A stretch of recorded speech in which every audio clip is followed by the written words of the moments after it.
I'm Bambi Francisco with Vader News, and I'm speaking with Venky Harinarayan, founder of Kosmix, and Venky's back again for the 6th or 7th interview now. Great. Venky, thank you for sticking around. I want to just talk to you because you've been put on your VC hat now. Right. You're an entrepreneur and a VC, but let's talk about your outlook of what's going to happen to Silicon Valley. And you wrote a really interesting article about why the bust is good for the Valley, and you gave your outlook there. Yeah. So let's start with why the bust is good for Silicon Valley. So the thesis of that article, which was somewhat controversial, is pretty simple, right? What I said was, over the last 5 to 6 years, after the technology boom and bust, Wall Street has really not been open to the Valley. Mm-hmm. It's been, very, very difficult to do an IPO. Mm-hmm. And the reason it was very difficult to do an IPO was Wall Street had a much easier way to make money, which was, creating these securities and, playing the game that we now know was, and they felt it was a risk-free way to make money. So why take the risk on investing in unproven technology companies when they could make easy money, creating these securities? What we realized is, there was a huge amount of risk with creating these securities, and we're paying the price for that.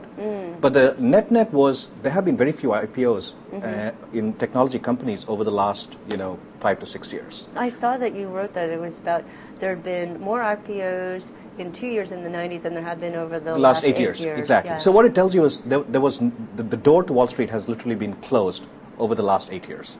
You cannot have a good, robust environment when you cannot IPO companies.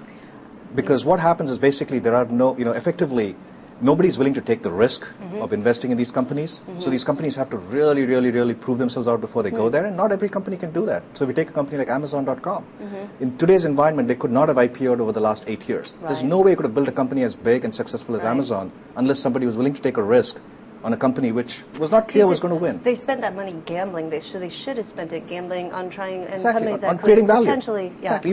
Basically, it's fundamentally, if you do not take the risk as a society, if you do not take a risk on these companies, we lose out as a society in terms of creating value. So, are you saying M&A is bad for? I think all M&A is bad. I think if you look at the ratio of M&A to IPOs. Was M&A bad for Junglee? No, I think having an environment which only outcome is M&As are bad. Yeah. Because what ends up happening, it's very simple, right? If there is nobody IPOing, who's doing the M&A? At some point, the crop of people who can do the M&A start to go out of business, especially as these companies mature. They start running into problems of their own, right? You have these companies like, Yahoo, even Google today, which have more because they've been around for so long, it's harder and harder for them to, they have their own problems, they have to get out of the M&A market for a while, and then the whole ecosystem comes to a crashing halt. What's going to help? Is it going to be sort of government regulations or relaxing? I just think taking away the fact that taking away the biggest, competitor, if you will, to investing in technology companies, which was these securities, perceived risk-free securities, is going to cause us back as an entire society to come back to figuring out where value is created and sort of aligning financial returns with value creation. Those two were not in alignment over the last 5 to 6 years. You could make money without creating any value in the last 5 to 6 years. Well, that's, so it sounds like, you would want regulations to be relaxed. One of the inhibitors to going IPO is just the cost. It is the cost, and also I think people are unwilling to take the risk of buying into these companies. So I think you'll start to see slowly regulations being relaxed. People with money willing to take bets on companies because that's the only way they can make money in the near future. And so my bet is you will start to see the IPO market actually open up when we're all said and done with this bust. It's not going to be immediate. I think 2009 is going to be a tough year for everybody.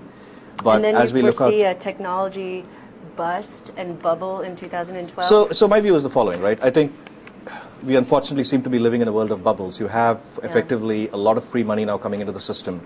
Interest rates at 0%.